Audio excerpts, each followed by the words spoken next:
Bienvenue à un épisode très spécial. C'est notre dernière de la saison. C'est le Salon des Anciens présenté par Conseil Plus de la Banque Scotia.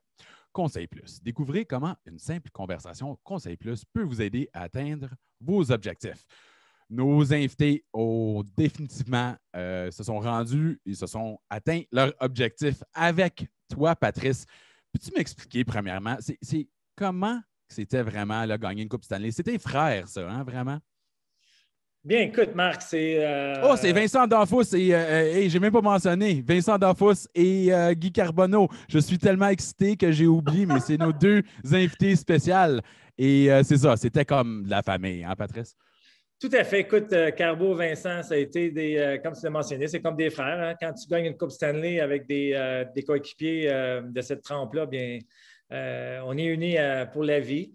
Ça a été deux capitaines pour moi et ça a été des modèles, des gars que j'ai beaucoup appris. Mais sur le plan humain, c'est tellement des belles personnes. Le Canadien à cœur, tellement fier de jouer cette organisation-là. Alors, j'ai bien hâte de les écouter. Ils ont plein de belles histoires pour nous. On dirait que chaque fois que je parle à tes coéquipiers qui ont gagné, Patrice, ils disent ça au sujet de toi et toi, tu dis ça au sujet d'eux. C'est des bonnes personnes. C'est-tu vraiment un point commun, ça, honnêtement? Parce qu'on entend parler de Jacques Demers, très bonne personne. On entend parler de Guy Carbonneau, Vincent D'Anfos, c'est toutes des bonnes personnes. C'est-tu important dans le locker room, ça, d'avoir des bonnes personnes? Ben oui, c'est important parce que c'est ça qui fait la chimie. Hein? Je ne veux pas dire que j'ai joué.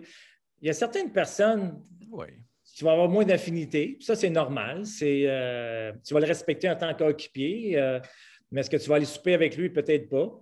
Pour être honnête avec toi, c'est quand la chimie ne passe pas, mais quand on est sur la patinoire, bien, tu vas être là pour moi, je vais être là pour toi. Puis, c'est comme ça. Je pense que le plus important, c'est qu'il faut qu'il y ait un respect.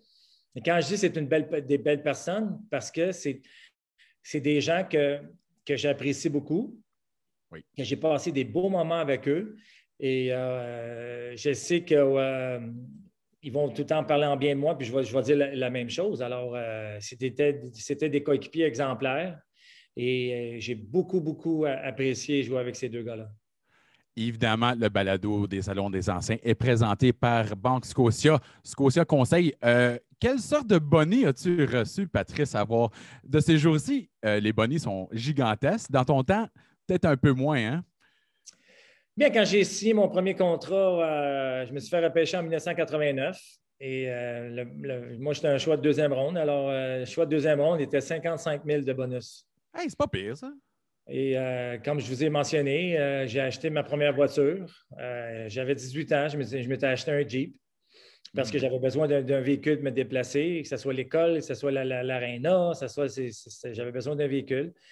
Alors, juste te mentionner qu'à 18 ans, j'ai une voiture flambant neuve et mon père qui a travaillé toute sa vie n'a jamais eu de voiture flambant neuve. Alors, je me sentais un peu guilty, mais je me disais, écoute, je l'ai mérité, j'ai travaillé fort, j'ai fait beaucoup de sacrifices. Et comme vous le savez tous, je suis un passionné de voiture. Et quand par la suite, j'ai commencé à faire un peu plus d'argent, mais la première chose que j'ai fait, j'avais acheté une voiture flambant neuve à mon père. Ah, et voilà. Tu as rendu un peu tout le travail. C'est un peu un point commun de tous les grands hockeyeurs. C'est une famille qui les supporte.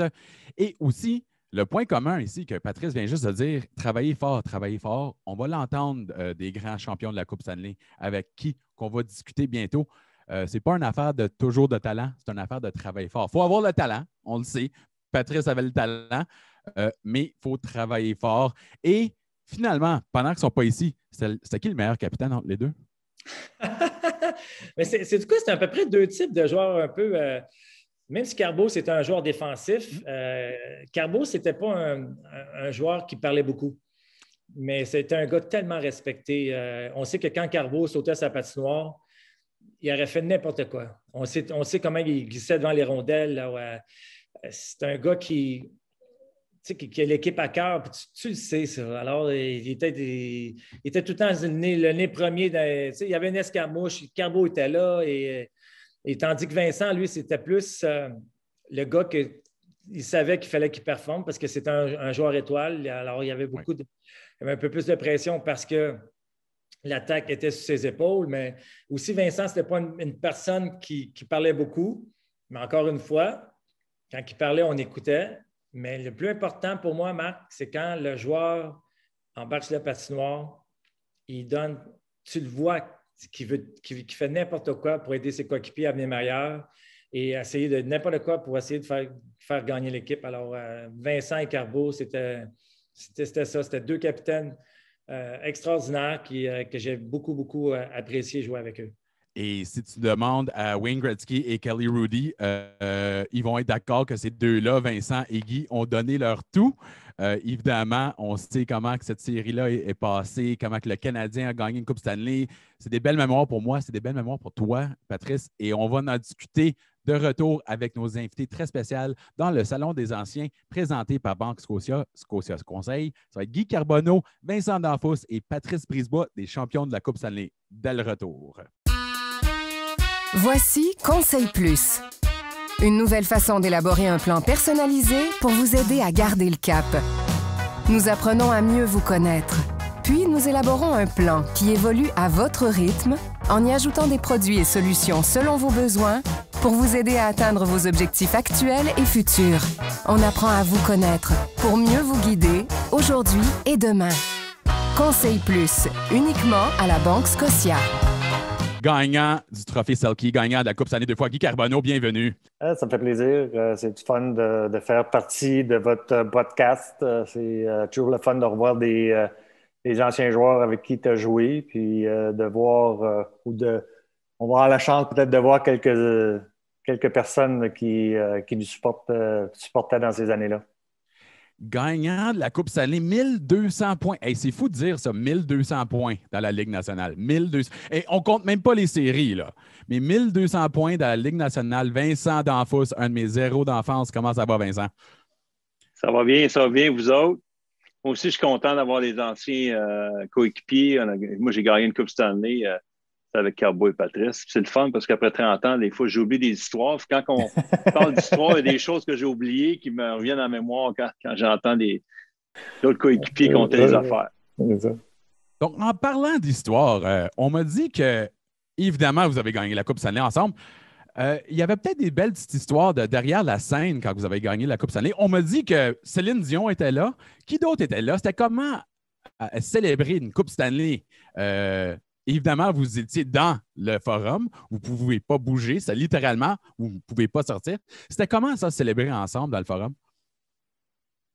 Ben, écoute, c'est sûr que pour moi, j'ai eu la chance de la gagner en 86, mais on était à Calgary. Ça fait que c'est sûr que comme joueur du Canadien de Montréal, d'avoir la chance de gagner à Montréal devant tes partisans, on avait quand même la chance d'amener plusieurs personnes au forum dans ce temps-là pour venir voir les matchs. J'avais mes parents là.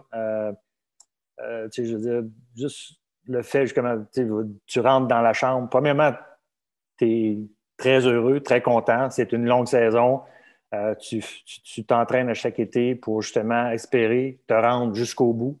Alors, je veux dire, il y a beaucoup de choses, beaucoup de chemin à faire pour se rendre là. Fait que quand le 60 minutes est terminé puis que tu soulèves la Coupe Stanley, c'est une chose extraordinaire. Puis là, après ça, quand tu te retrouves dans le vestiaire avec tous les joueurs qui ont passé à travers je veux dire, comme j'ai dit, tu t'en vas à la guerre pendant ces 2 mois-là. Ça fait que te retrouver avec ces joueurs-là avec qui tu as fait la guerre, c'est des moments que tu n'oublies jamais. Est-ce que Céline Dion chantait? Non, elle n'a pas chanté, mais qu'est-ce qui était. Ça s'est passé tellement vite. Il faut dire que quand on voit la Chambre du Canadien aujourd'hui, c'est peut-être 2 fois plus gros que la Chambre du Forum à l'époque. Fait que quand on est rentré, on a commencé à célébrer tout ça. Ça n'a pas pris grand temps. Guy, il avait de l'expérience en 86, il l'a vécu avec d'autres situations, mais à un moment donné, là, il y a eu du monde qui rentrait, puis ça ne finissait plus. On avait de la misère à bouger dans la pièce.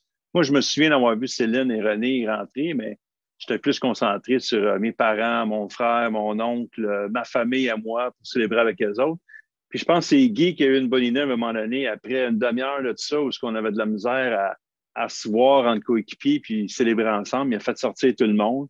C'est là qu'on a juste célébré les joueurs, l'organisation, les coachs, les trainers, les gars d'équipement. Tout le monde était ensemble au moins pour parce que c'était 2 mois super intenses. On n'avait pas eu le temps à ce moment-là de vraiment célébrer juste en équipe. Fait qu'après avoir vu toute la famille, même Céline, on l'a mis dehors, puis on a célébré ensemble.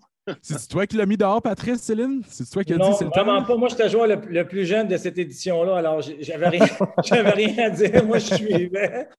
Mais ceci dit, c'est que quand on a gagné la Coupe, je pense que c'est un moment magique et extraordinaire parce que d'avoir, comme Carbo l'a mentionné, premièrement, juste de remporter la Coupe, c'est fantastique.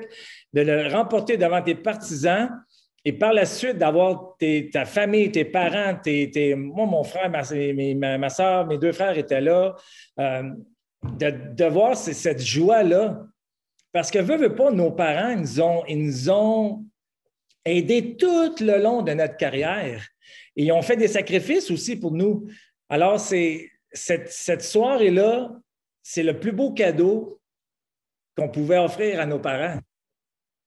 C'est extraordinaire. Puis comme Vincent le mentionnait, par la suite, d'être juste avec les boys, de dire...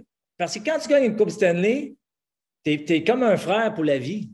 C'est des liens qui jamais qu'on va oublier. Puis même si on se voit 10, 15, 20, 25 ans après notre Coupe de 93, c'est toujours spécial parce qu'on a gagné ensemble. Que disiez-vous après que quand c'était juste les gars, juste les boys? Comme, y avait-tu des mots pour décrire ça? On voit les gars quand ils gagnent la Coupe Stanley, on dirait qu'il n'y a pas de mots pour le décrire. C'était quoi la conversation un peu avec les boys? Ben, moi, une des raisons pourquoi j'avais fait ça, c'est que j'avais trouvé, lorsqu'on avait gagné la première fois contre Calgary, tu te retrouves avec beaucoup de gens dans le vestiaire. Puis, je veux dire, c'est le fun parce que tu es capable d'en profiter avec beaucoup de monde. Mais on n'avait pas eu cette intimité-là. Puis lorsqu'on est arrivé après le match, justement, là, après, Vincent a dit une demi-heure, mais ça me fait peut-être après 1 heure, là, je ne m'en rappelle plus non plus. Lorsqu'on s'est retrouvés, juste les joueurs, les coachs, Pierre Gervais, les docteurs, tout le monde. Premièrement, je pense qu'on a mis la chanson We Are the Champion.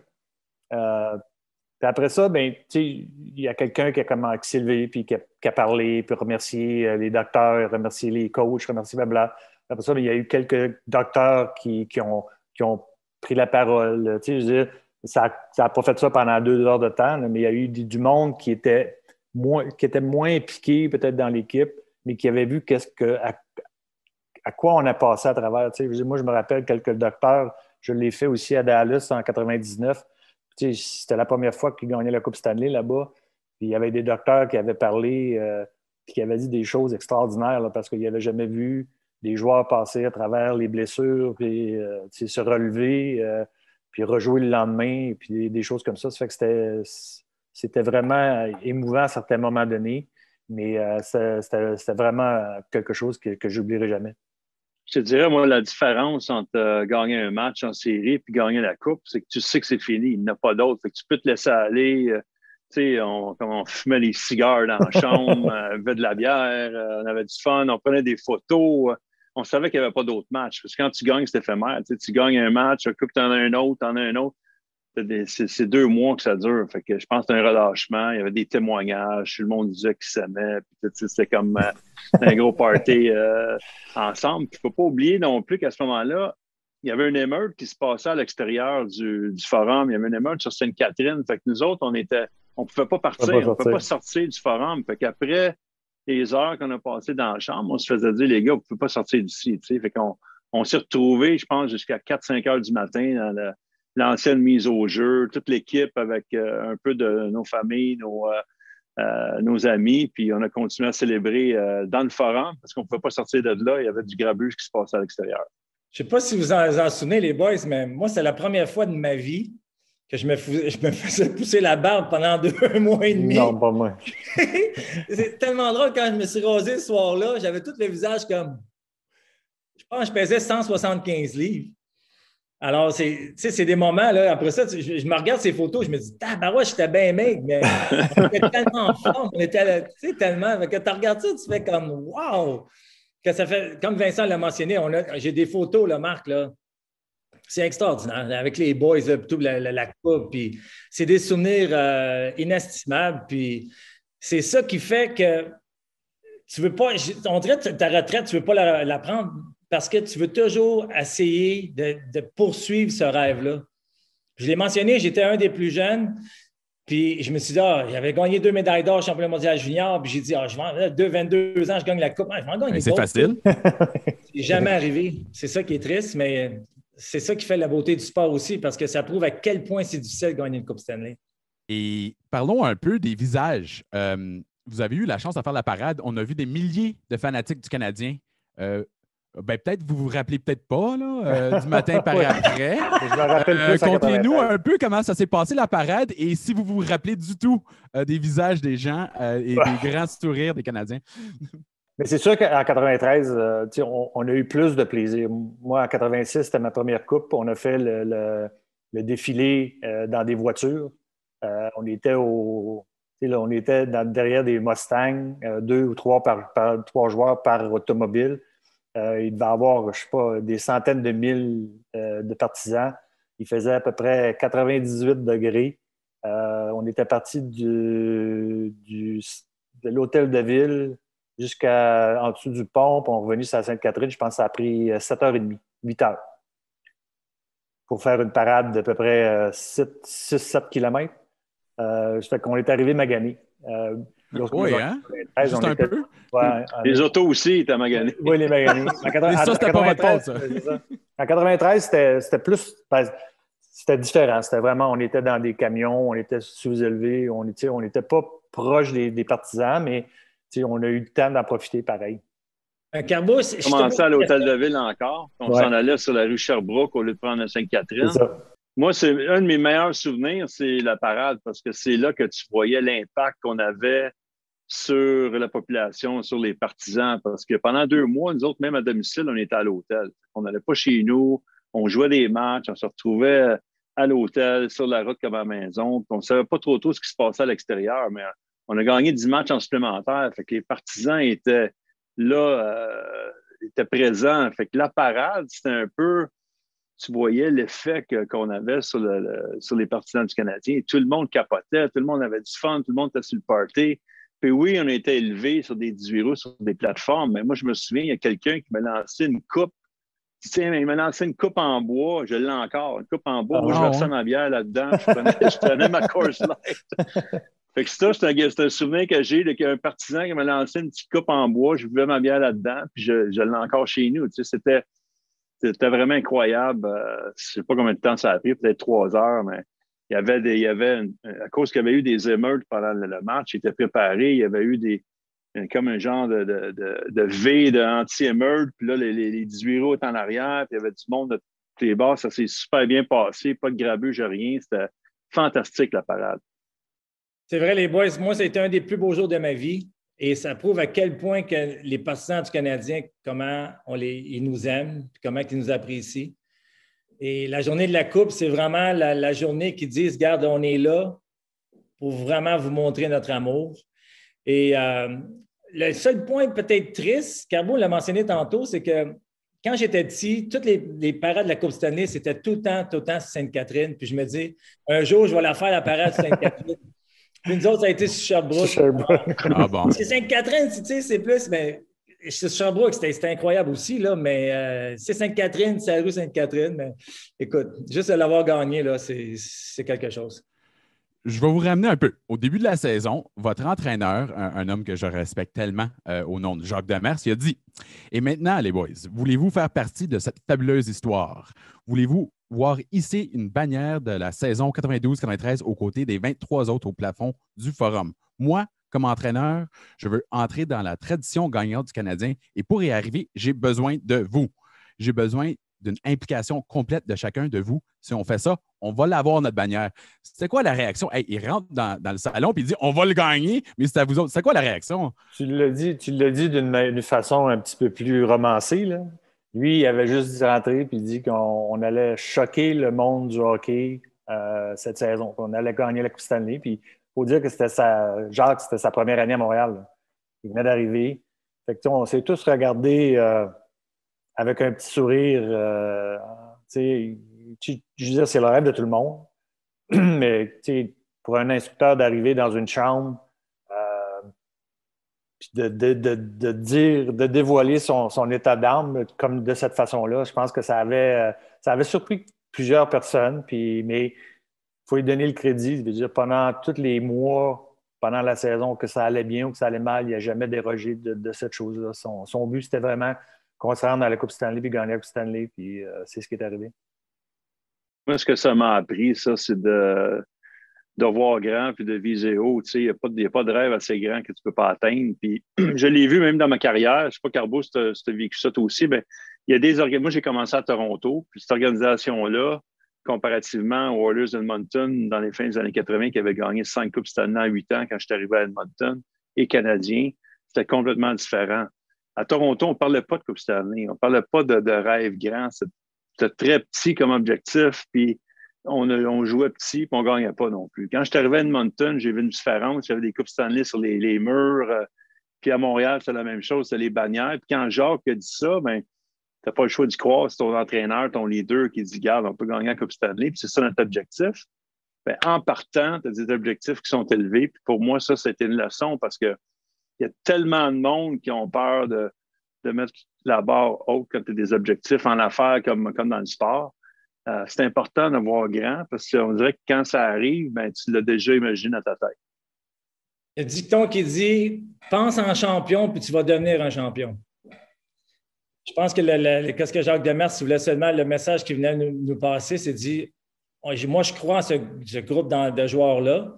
On a le meilleur gardien de but, on a une attaque, on a une bonne défensive. Alors, on peut battre n'importe quelle équipe. Puis on a eu une super belle saison. Et moi, je pense vraiment la première série contre Québec, c'est là que tout a déclenché. Le but de Vincent là, en prolongation contre Québec, là, si on perd le troisième match, c'est peut-être terminé. Mais c'est Vincent qui va scorer le gros but puis qui nous donne le 2-1 dans la série. Puis Jacques l'avait dit, on gagne à soir, on ne regarde plus jamais en arrière. Mais c'était ça les belles qualités de Jacques Demers. C'était tout le temps l'homme et l'entraîneur positif. Le verre était tout le temps moitié plein, il n'était pas moitié vide. Alors moi, j'aime mieux un entraîneur comme ça qui pense positif que de dire des fois des choses, il faut respecter l'adversaire, puis ci, puis ça. Non, on est bon, puis on est meilleur, puis on va gagner. C'était la philosophie de Jacques, ça. Ouais. Mais ça n'a pas toujours bien été cette saison-là. Je me rappelle bien, je vais faire une citation de toi, Vincent. À un moment donné, tu as dit, tu sais qu'il est de bonne heure quand tu rentres dans le vestiaire du Canadien et tu vois que Maurice Richard a encore les yeux fermés sur sa photo sur le mur. Est-ce que tu te rappelles pourquoi, ça? Pour les plus jeunes qui nous écoutent, parce que dans la chambre de hockey du Canadien, il y a tous les gens qui sont les anciens joueurs qui sont au temple de la renommée, ils ont toute leur face, juste leur tête qui était collée, je ne sais pas si ça encore, mais était collée sur le mur de la chambre des joueurs. Fait que Jacques avait un peu de mauvaise performance, avait demandé aux joueurs de se présenter à 6 heures pour une pratique à 7 heures. Fait que c'est là que j'ai dit que les yeux fermés des joueurs du temple de la renommée, mais c'était un autre message de Jacques qui nous envoyait, qui disait les gens qui travaillent se lèvent à 6 heures, puis ils commencent à travailler à 7 heures. Vous voulez savoir c'est quoi une vraie job? Venez-vous-en à 7 heures, puis commencez ça à la glace, puis vous êtes privilégié dans la vie de pratiquer pendant 2 heures, vous retournez à la maison, tu sais, de 11 à 1 heure, puis après ça, ta pratique est finie, puis ta journée est faite. Le vrai travail, c'est le monde la vraie pression aussi. Quand on parle de pression à Montréal, moi, je suis plus capable d'entendre ça. Il y a de la pression parce que la vraie pression, c'est quand tu n'es pas capable de donner du manger à tes enfants, tu n'as pas de job. Ça, c'est de la pression. Quand il faut que tu as la responsabilité de faire vivre ton monde alentour de toi, ça, c'est de la vraie pression. Puis Jacques l'avait vécu comme chef de famille plus jeune. Puis c'est ça qu'il voulait nous montrer, c'est ça qu'il voulait nous enseigner. Venez-vous-en de bonheur, puis c'est ça la vraie vie, les gars. T'sais. Arrêtez de vous plaindre, arrêtez de penser que c'est mieux ailleurs. C'est pas mieux ailleurs, vous êtes privilégiés. Let's go, tu sais. Il y a un autre aussi, je ne sais pas si vous en souvenez, les boys, on a fait un entraînement. On avait quand même une équipe jeune. On avait des bons vétérans, mais on avait quand même pas mal de jeunes. Et après une pratique, on pratique et on arrive dans le vestiaire, il y avait plein de McDonald's. Vous en souvenez-vous de celle-là? Non. Il y avait on rentre, il dit qui envoie ça? Ouais, c'est le coach. Que là, il dit, non, c'est le coach. OK. Fait que là, les gars commencent à manger McDonald's. Il fait la Zamboni, il dit, let's go, back on the ice. Il y a un patin. Il y a un type de gars qui avait vomi. Ah. Pietro, ces gars-là, ça avait vomi ça. Il voulait juste passer son souviens pas de message. celle-là. Faites attention à vous autres, puis mangez comme il faut. C'est le message à Ben, Jacques. c'est de sa façon. Mais ça... Oui. Puis il a passé le message de d'autres façons.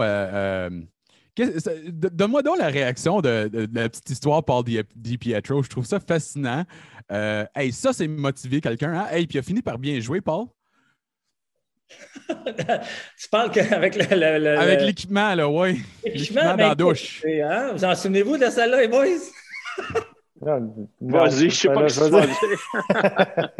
Non, ce n'est pas quand les gars ils sautaient dans le Keener, Mike Keane sautait dans le tourbillon, ça se fait tout le temps un splash.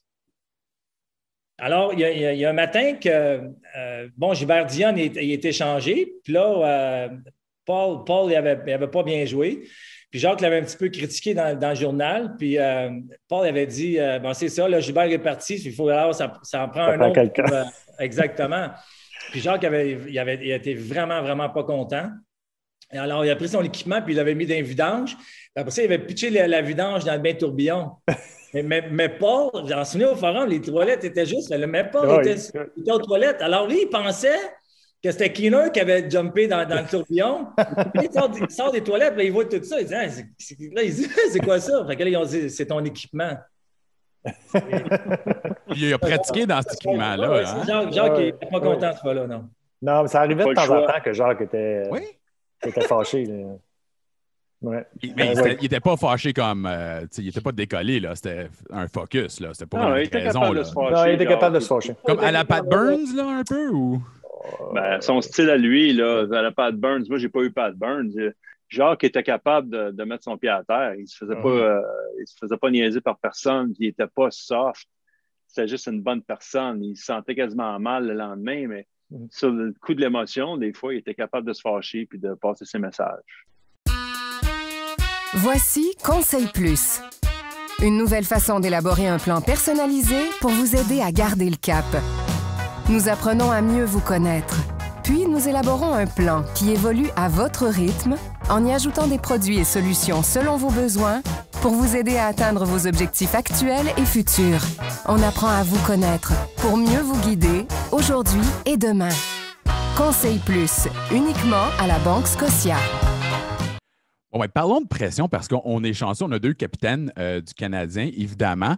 Il y avait Guy et ensuite Vincent. Ça veut dire quoi, ça, être capitaine du Canadien de Montréal? Et l'autre partie que j'aimerais, Patrice, que tu répondes, c'est quoi être un membre du Canadien? On parle de fierté. On parle de porter le CH. Ça veut dire quoi vraiment, ça? Parce que je pense que c'était le message de Jacques, c'était « Êtes-vous fier? Êtes-vous vraiment fier du gilet que vous portez? » Donc, parlez-moi d'être capitaine et ensuite de la fierté de porter le gilet, s'il vous plaît. Ben, écoute, c'est sûr que là, tu parles à 3 Québécois qui a vu grandir. On est grandi avec le Canadien de Montréal. Pour moi, je veux dire, je viens de cette île. Quand, dans les années 70, dans les années 80, j'étais un maniaque de hockey. J'aimais plus être dehors en train de jouer que d'écouter la télévision, mais il y avait le samedi soir, quand il y avait un match de hockey, c'était le Canadien de Montréal. On n'avait pas les Penguins de Pittsburgh, on n'avait pas les Ducks d'Anaheim. Fait que, tu sais, je veux dire, j'ai grandi, moi, en regardant Jean Béliveau, puis Henri Richard, puis Yvan Cournoyer, puis ces joueurs-là. Fait que c'est sûr et certain que quand moi puis Patrice, on a eu cette chance-là, c'est d'être repêché par cette équipe-là. Tu sais, je veux dire, c'était quelque chose, c'est une fierté. Tu sais, pour moi, j'avais jamais, dans 100 ans, pensé aller jouer ailleurs. Là. Tu sais, je veux dire, d'avoir été repêché par le Canadien de Montréal, c'était un rêve. Quand c'est arrivé, c'était extraordinaire. Tu rentres dans la chambre, et moi, j'ai eu la chance de commencer ma carrière au début des années 80. Quand Guy Lafleur est encore là, Larry Robinson, Bob Gainey, tous ces joueurs-là qui avaient gagné plusieurs Coupes Stanley. Puis non seulement tu voyais ces joueurs-là dans la chambre, mais tu avais Henri Richard, Maurice Richard, Jean Béliveau, Yvan Cournoyer qui se promenaient dans les corridors à chaque jour, à chaque match. Tu sais, je veux dire, je ne pouvais pas commencer à un meilleur moment. Ça fait que juste le fait de jouer pour cette équipe-là, moi, c'était un rêve, puis c'était quelque chose que je voulais qu'ils réussissent. Fait que c'était une grosse fierté. As-tu donné des conseils à Vincent? Vincent, que as-tu pris de l'expérience? Moi, j'ai regardé, Guy. Je n'ai pas nécessairement eu de conseils. J'ai regardé les gens avant moi. C'est comme ça que tu apprends dans le hockey. Puis moi, je vais démystifier quelque chose tout de suite. Là, la pression, c'est une bonne chose, c'est pas une mauvaise chose. Puis souvent, la façon que les journalistes abordent ça avec des jeunes ou avec un joueur, c'est beaucoup de pression. Mais c'est ça qui fait que les gars font la Ligue nationale ou ils font pas la Ligue nationale. C'est ça qui fait que les grands athlètes, pourquoi Tiger Woods gagne tant de fois dans les tournois majeurs? Pourquoi Roger Federer gagne tout le temps dans les tournois majeurs? Pourquoi est-ce que ces grands athlètes-là réussissent? Il y en a d'autres qui ne réussissent pas. C'est parce qu'ils performent sous la pression. Puis si tu es capable d'être dans des marchés comme Montréal, comme Toronto, comme New York, puis performer, mais il n'y a pas de meilleure place au monde. D'autres, on a réussi à gagner, puis on a réussi à performer quand c'était le temps. Puis ça, c'est le plus beau cadeau que tu peux faire, c'est d'être capable de performer quand c'est le temps de performer. C'est sûr, quand ça va moins bien, c'est plate. Mais tu ne peux pas, comme athlète, tout le temps t'attendre tout le temps que ça aille bien. Tu as des moments plus difficiles. C'est d'essayer de regarder la tête froide puis de comprendre que les partisans sont émotifs, puis des fois, ça va aller un petit peu trop d'un bord, trop de l'autre. Mais d'avoir de la pression comme ça, c'est ce qui me manque le plus, moi, comme athlète. C'est d'essayer de trouver ça ailleurs. C'est difficile parce que c'était tellement un high qui est high que tu ne peux pas faire d'autre chose qui va aller te chercher ce feeling-là. Et Patrice, j'aimerais que tu décris exactement comment c'est ces deux leaders-là fantastiques. Premièrement, ça a été des modèles pour moi. Carbo puis Vincent, ça a été deux coéquipiers, mais ça a été deux capitaines aussi. Comme Vincent l'a mentionné, tu apprends de ces gars-là. De la façon qu'ils se préparent, de la façon qu'ils performent, de la façon qu'ils vont parler dans le vestiaire. J'ai toujours... moi, j'étais un peu comme Carbo et Vincent. C'était deux capitaines, mais c'était pas des gars qui se levaient à chaque fois pour parler, puis comment les boys, puis ces affaires-là. Ils parlaient peut-être pas, mais ils agissaient sa patinoire. Moi, j'aimais pas des joueurs là, qui se levaient et qui commençaient à crier, puis ces affaires-là, puis hey, wake up, ces affaires-là, puis c'est parce que, c'est quoi? C'est parce que tu fais rien sa patinoire. Alors, j'aime mieux un gars qui va être silencieux, mais quand il va arriver sa patinoire, il va tout donner, il va bloquer des lancers, il va... Tu comprends? C'est à la ça, jambe et niveau. Exactement, de se donner corps et âme. Et de jouer à Montréal, je suis tellement d'accord avec Vincent. On est des Québécois, puis Cabo l'a mentionné, on est des Québécois, puis on est fiers. On était fiers de porter cet uniforme-là, puis moi, mon rêve, c'était de jouer toute ma carrière avec le Canadien. J'ai fait mes 14 premières années. Bon, après ça, ça a mal été. J'étais allé 2 ans au Colorado, puis je suis revenu. Puis il y a beaucoup de monde qui m'ont dit « Pourquoi tu reviens avec tout ce qui s'est passé? » La réponse est facile parce que je me dis « J'aurais jamais dû partir. » Parce que moi, je voulais faire comme un Henri Richard et un Jean Béliveau. Je jouais toute ma carrière, comme Carbo l'a mentionné. Et la pression, c'est vrai, Vincent, ce que tu dis. La pression, là, il y en a tout le temps eu. On était à tombe, puis oui, puis on faisait des tournois, puis on avait de la pression, puis on a vécu avec cette pression-là. Pas parce qu'il y a 21 000 personnes, puis il y a des millions qui te regardent à la télévision. C'est la même game, c'est la même chose. Tu serais supposé, si tu es arrivé dans la Ligue nationale, tu serais supposé d'être capable de supporter cette pression-là. Et j'ai joué 2 ans au Colorado, là. Vous allez dire, ouais, c'est pas le marché de Montréal. Mais l'organisation, c'était des Québécois qui étaient là. C'était Pierre Lacroix, puis sais-tu quoi? Puis ils voulaient gagner. Puis ils en mettaient de la pression. Puis c'était une organisation qui était fière. C'était une organisation qui... Mais c'est ça. Tout le monde veut gagner. Il y en a, que ce soit à Montréal, que ce soit à Toronto, que ce soit aux États-Unis, la pression est là. Tu fais partie des 700 meilleurs joueurs dans la ligue, dans le monde. Alors, arrêtez, il n'y a pas plus de pression à Montréal qu'ailleurs. C'est pas vrai, ça. Non. Arrêtez-moi ça. C'est une défaite de dire il n'y a plus de pression. Ouais, si tu peux jouer au baseball à New York, tu peux jouer au hockey à Montréal. Oui, ou à Dallas, ou à À un moment donné, c'est comme, fais ta job, puis performe, puis ça va bien. Mais le monde, ils vont dire, wow, ça va pas bien, mais ils vont dire aussi, c'est normal, t'es payé un gros salaire, et c'est ça, c'est pour ça. Quand ils ne mettent pas de pression, de toute façon, quand les partisans ne mettent pas de pression, puis tu n'en as pas, c'est parce qu'ils ne veulent pas que tu gagnes, puis ils s'en foutent. Fait que, pour moi, je pense que les partisans ici à Montréal, oui, ont été gâtés dans les années 60, 50, 60, 70, ces années-là, parce que les clubs gagnaient extrêmement souvent. On a eu la chance de gagner en 86, on a eu la chance de gagner en 93. Depuis ce temps-là, il n'y a rien eu. Mais on aimerait revivre. Je pense que les gens d'aujourd'hui aimeraient ça revivre ce temps-là, ce qui est beaucoup difficile. Mais comme moi, je suis Vincent et Patrice le disent très bien. Là, les joueurs d'aujourd'hui, d'avoir de la pression, c'est une bonne chose. Ça veut dire que les gens regardent et sont au courant de ce qui se passe. Ça prend quoi gagner une Coupe Stanley? On veut revoir, évidemment, le monde du sport a changé, mais ça prend vraiment quoi, là? Je pense pas que c'est seulement avoir un Wayne Gretzky. Si ton équipe, souvent, il n'a pas gagné la Coupe Wayne Gretzky. Ça prend quoi gagner une Coupe Stanley? Ben, ça prend un paquet de choses, là. Ça prend une bonne chimie entre les joueurs. Ça prend des joueurs qui vont sortir de l'ombre et qui vont devenir des joueurs importants en séries éliminatoires. Tu as des gars qui vont souvent compter plus de buts dans des séries éliminatoires qui vont en compter toute l'année. Je pense à Paul Di Pietro, pour nous autres, qui a joué un rôle important dans notre victoire en 1993. Ça prend un gardien de but qui est extrêmement solide, qui va partir sur un stretch puis qui va gagner des matchs. Ça prend des buts opportuns. Faut que tu aies des joueurs qui comprennent bien leur rôle aussi. Tu as des joueurs qui vont être des joueurs plus offensifs, mais tu vas avoir besoin de ta profondeur aussi en séries éliminatoires pour jouer des rôles très spécifiques. Puis c'est ça qu'on avait. Moi, j'ai gagné juste une coupe. Tout a tombé en place après les 2 défaites contre Québec. On a juste perdu après ça 2 matchs. On a gagné 16. Là. Fait que ça a quand même assez bien été. On était quand même en santé, à part Mathieu Schneider qui est revenu juste en finale. Mais tu as besoin d'être chanceux aussi pour avoir des blessés importants. Fait qu'il y a un paquet d'éléments. L'autre chose aussi qui est arrivée dans notre victoire à nous autres, c'est qu'il y a des grosses têtes d'affiche qui sont tombées, qui sont fait battre. Puis ça l'a ouvert. Je te dis pas qu'on n'aurait pas gagné pareil, là, mais notre chemin a été ouvert par d'autres équipes qui ont causé des surprises. Puis la grosse équipe à ce moment-là, c'était Pittsburgh avec Mario Lemieux. Il a gagné en 91, gagné en 92. Ils se sont fait éliminer en 2e ronde. On a pris les Islanders au lieu de prendre Pittsburgh. Fait que ça nous a ouvert le chemin. Puis la porte est entrouverte, puis on a foncé dedans.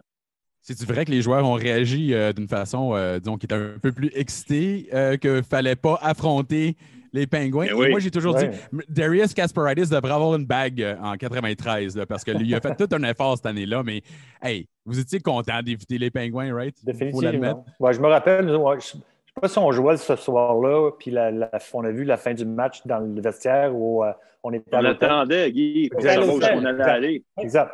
Puis je me rappelle, le vestiaire a explosé là, quand le Pittsburgh a perdu. Là, parce qu'on savait, comme Vincent a dit, on savait que la porte, tu sais, je veux dire, la porte n'a pas entre-ouverte, là, mais elle a ouvert un petit peu plus grande que. Il y avait un Mario de moins là, dans exactement, le chemin, exactement. Il faut dire que on est quand même des êtres humains, là. Puis si tu regardes les Penguins de Pittsburgh, tu regardes les Islanders, c'est un no-brainer. Bon, on a souvent le dicton qui choisit prend pire, mais écoute, dans le sport, Mario Lemieux, il y avait une équipe extraordinaire. Qu'est-ce que les Islanders ont accompli de les avoir éliminés en 7? C'est extraordinaire. Mais on est avec tellement confiance que même d'après moi, écoute, Pittsburgh, ça aurait été un maudit duel, ça aurait été extraordinaire à affronter les Pingouins. Alors, on ne sait pas l'avenir, mais on ne sait pas quoi ça aurait donné, mais écoute, moi, je pense qu'on aurait pu battre Pittsburgh aussi. On avait nos chances pareilles contre Pittsburgh, c'est sûr. Oui. Vous avez quand même battu une équipe quand même pas pire en finale aussi, là, qui avait des pas pires joueurs. Parlons de ça. Guy, j'ai une citation ici de la part d'un dénommé Wayne Gretzky. Il t'a déclaré le Guy Lafleur du hockey défensif. Il a même dit que tu étais le centre le plus frustrant et difficile à affronter. Tu entends ça de Wayne Gretzky. Hey, ça doit être, tu dois te sentir quand même pas pire, hein? Ben écoute, c'est sûr et certain que c'est le fun d'avoir des commentaires. C'est sûr que ces commentaires-là arrivent toujours après parce que. Il était-tu gentil sur la glace? C'est ça que je veux savoir. Que j'étais moi aussi, j'étais moins gentil sur la patinoire. Fait que, pour en arriver là, il faut que tu fasses beaucoup de sacrifices. Puis que, comme tu dis, je n'étais pas tout seul non plus sur la patinoire. C'était un travail de 5. Puis le gardien de but, je veux dire, j'ai fait des bons jeux à quelque part, mais j'en ai fait des mauvais. Puis il y avait quelqu'un qui fallait qu'il me bail out en arrière. Puis Patrice l'a fait. Puis Patrick Roy l'a fait souvent. Mais non, c'était le fun. Puis je pense que c'était comme Vincent l'a dit tout à l'heure, je pense que tout le monde, pour avoir une équipe gagnante, il faut que tout le monde comprenne son rôle sur la patinoire. Mm-hmm. Je veux dire, malheureusement, on est 20. Tu ne peux pas envoyer les 20 sur la patinoire en même temps.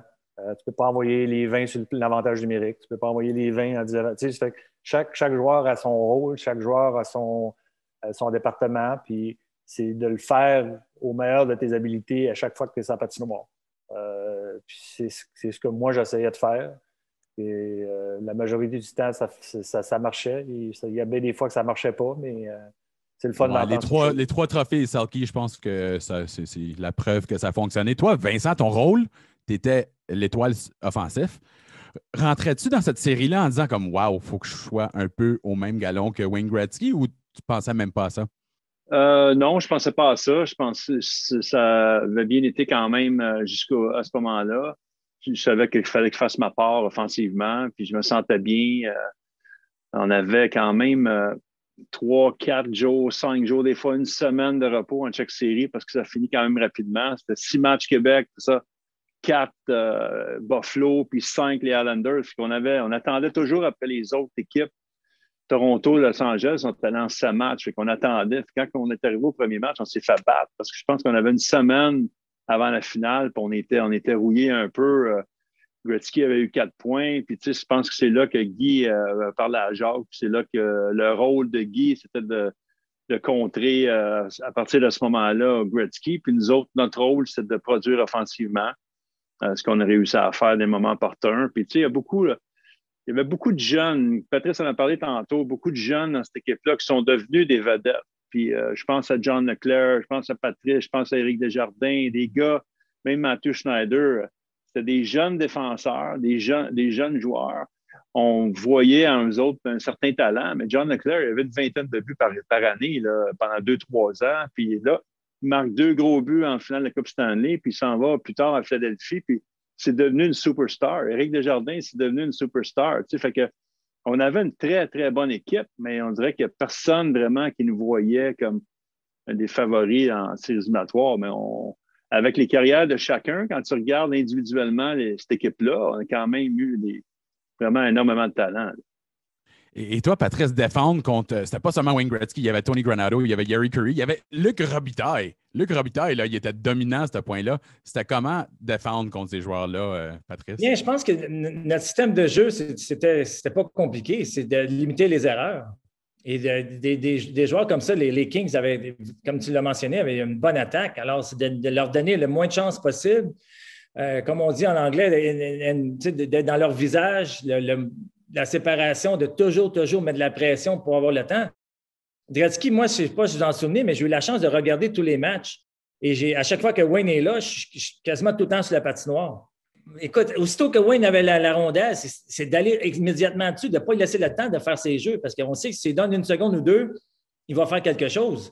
Alors, c'est vraiment limiter les erreurs, de pas... Tu sais, de pas vraiment de pousser, tu sais, des fois, de dire, je vais pincher, je vais faire ci. Non. Laisse le jeu aller. Prends ton temps. On attend nos ouvertures ou les avantages numériques. Puis, on respectait notre système à la lettre. Puis, c'est comme ça qu'on a remporté nos matchs. Puis, c'est comme ça qu'on a eu du succès aussi. Mais il n'y a pas de moment où tu dis Wayne Gretzky a la rondelle en plein milieu de la patinoire. Tu avais seulement 21 ans. Sais-tu que tu étais trop jeune pour savoir que tu étais en danger? Ou? Non, jamais. Puis je l'ai mentionné souvent, j'ai beaucoup de respect pour Wayne. Mais à chaque fois que Wayne était sur la patinoire, oui, Wayne est là. Mais ce n'était pas quelqu'un pour moi de dire il faut.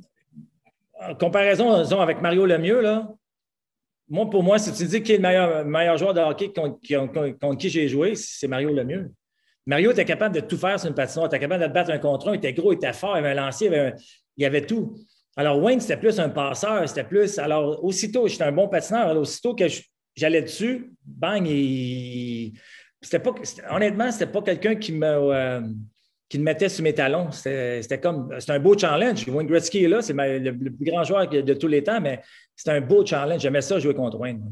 Quand tu joues de toute façon, quand tu joues contre Wayne Gretzky, si tu commences à être impressionné par des gars comme ça, ils vont te manger tout rond. Fait que, Guy jouait dur contre lui. On avait des défenseurs extrêmement mobiles. Ça bougeait rapidement. On ne perdait pas la rondelle trop souvent. Puis on a contrôlé le jeu pas mal contre eux autres.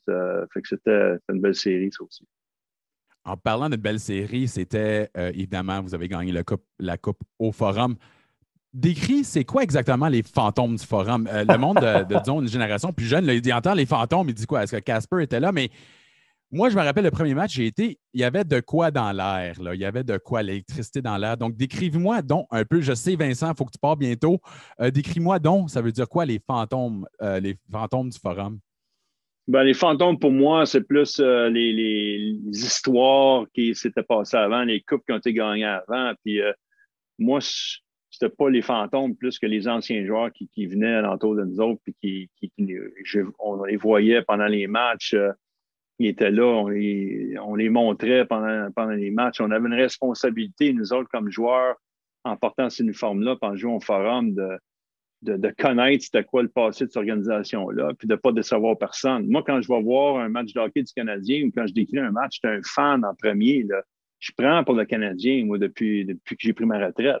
Je veux que l'organisation fasse bien, je veux que les joueurs performent. Puis je sais qu'à ce moment-là, quand Guy Lafleur, Jean Béliveau, Maurice Richard, Henri Richard étaient là pour nous voir jouer, ils voulaient qu'on gagne. Fait que c'était ça pour moi, les fantômes du forum. C'est les anciens joueurs, ceux qui n'étaient plus là, ceux qui avaient eu des grands moments dans cette organisation-là. Pour moi, c'est ça que ça voulait dire. C'est comme ça que je voyais ça. Guy, ça représente quoi, ça, quand on dit les fantômes du forum? C'est un peu la même chose. Je veux dire, comme je l'ai dit tantôt, moi, j'ai eu la chance de commencer ma carrière avec ces joueurs-là qui étaient là tout le temps. Là, à chaque match, les joueurs étaient là.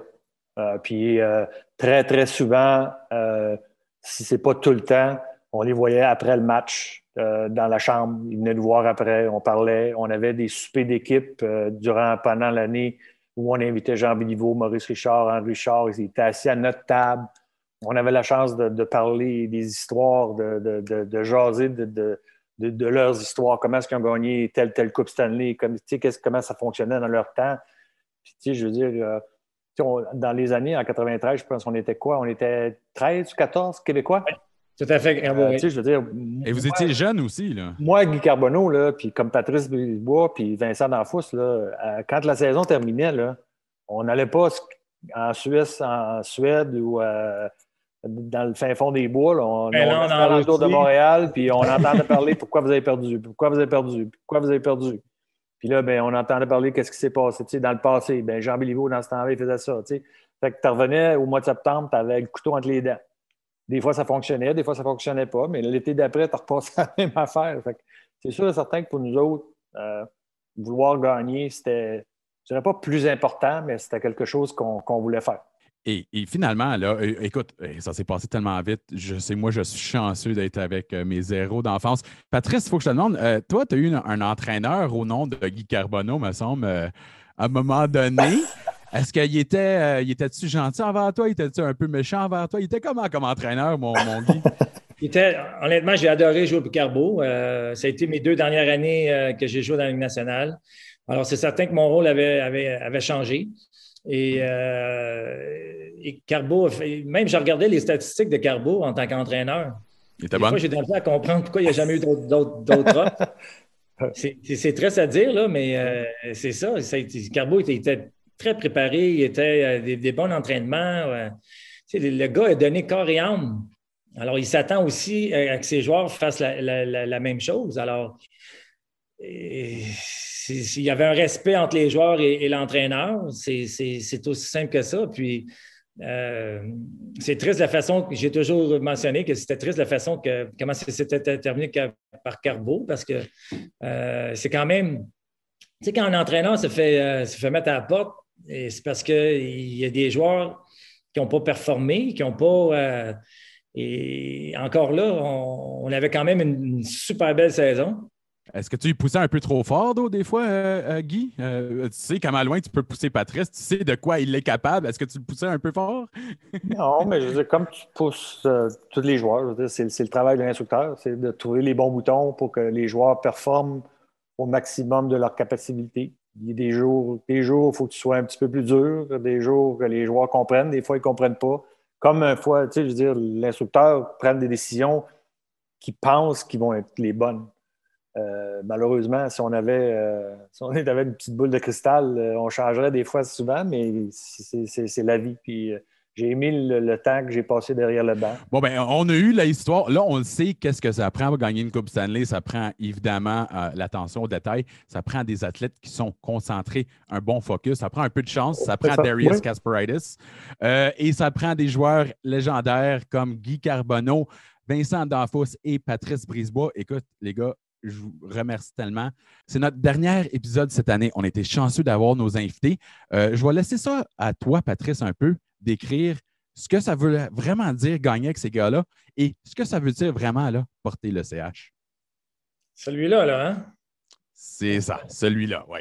Bien, premièrement, Marc, j'aimerais te remercier de ton professionnalisme. Ça a été un plaisir d'animer ce podcast-là avec toi.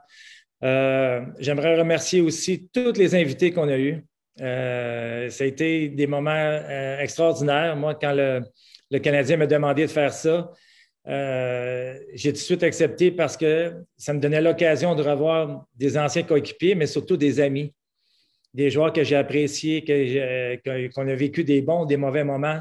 C'est des athlètes extraordinaires et je vais m'en souvenir toute ma vie. Et j'aimerais aussi remercier Scotiabank, notre commanditaire principal. Sans eux, ça aurait été impossible d'avoir du plaisir comme ça. Alors, oui, les joueurs de hockey font beaucoup d'argent. Je sais que les gens travaillent fort pour leur argent. Alors, c'est important d'avoir des bons conseils. Alors, si vous avez la chance, Scotiabank est là. Alors, ceci dit, Marc, merci du fond de mon cœur. Merci à tous nos invités. Et j'ai adoré qu'est-ce qu'on a fait ensemble. J'ai adoré ça. Merci beaucoup.